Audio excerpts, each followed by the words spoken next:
আরে দাঁড়া দাঁড়া, ট্রাম্পকে পাগল বলে কি হবে? ট্রাম্পের জায়গায় যদি এখন অন্য কেউ থাকতো, তারও এই ট্যারিফ বসানো ছাড়া আর কোনো উপায় থাকতো না, তখন তাকেও লোকে পাগলই বলতো।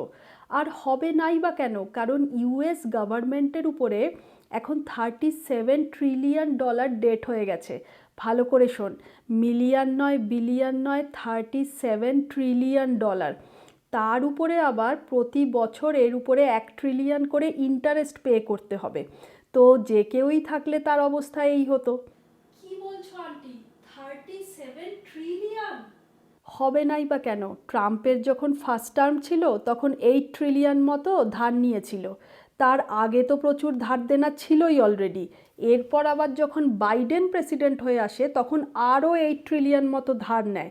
তো এই সব মিলিয়ে এখন $37 ট্রিলিয়ন পৌঁছে গেছে। কিন্তু ইউএস এর মতো একটা কান্ট্রির এত দেনা বা ঋণ কি করে হয়ে গেল?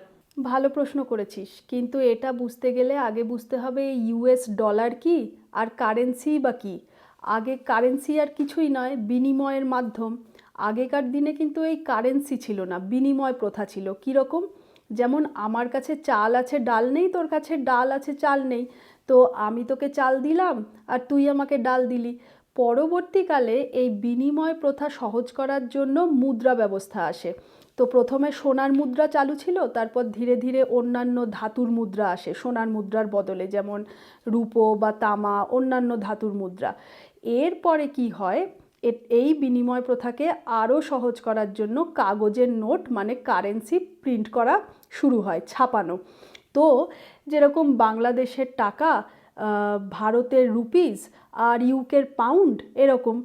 তো কিন্তু তখন কিন্তু সেই সময় এই কারেন্সি বা কাগজের নোট যেটা বিনিময় প্রথার জন্য ব্যবহার হওয়া শুরু হলো, সেটা কিন্তু ব্যাকড বাই গোল্ড ছিল। এবার এই ব্যাকড বাই গোল্ডটা মানে কি?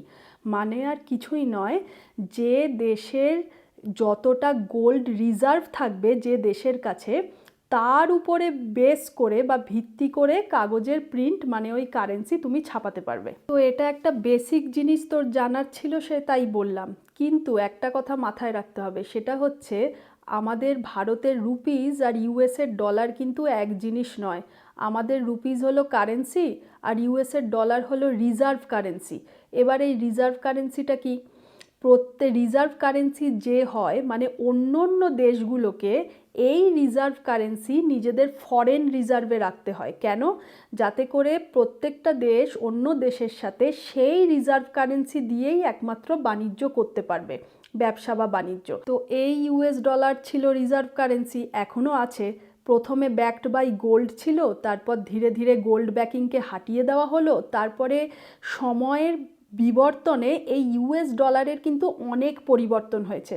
সেটা কিন্তু আমার একটা ভিডিওয় বোঝানো যাবে না। আমি তোকে ধীরে ধীরে পার্ট বাই পার্টে তোকে ভালো করে বোঝাবো যে কখন ইউএস ডলার রিজার্ভ কারেন্সি হলো, সেখান থেকে ফিয়াট কারেন্সি হলো, তারপর কি করে পেট্রো ডলার হলো, সেই পেট্রো ডলার হওয়ার পরে পুরো পৃথিবীতে সেই পেট্রো ডলার আজ অবধি কীভাবে তাণ্ডব করে চলেছে, সেই সমস্ত কিছু আমি তোকে একে একে বোঝাবো।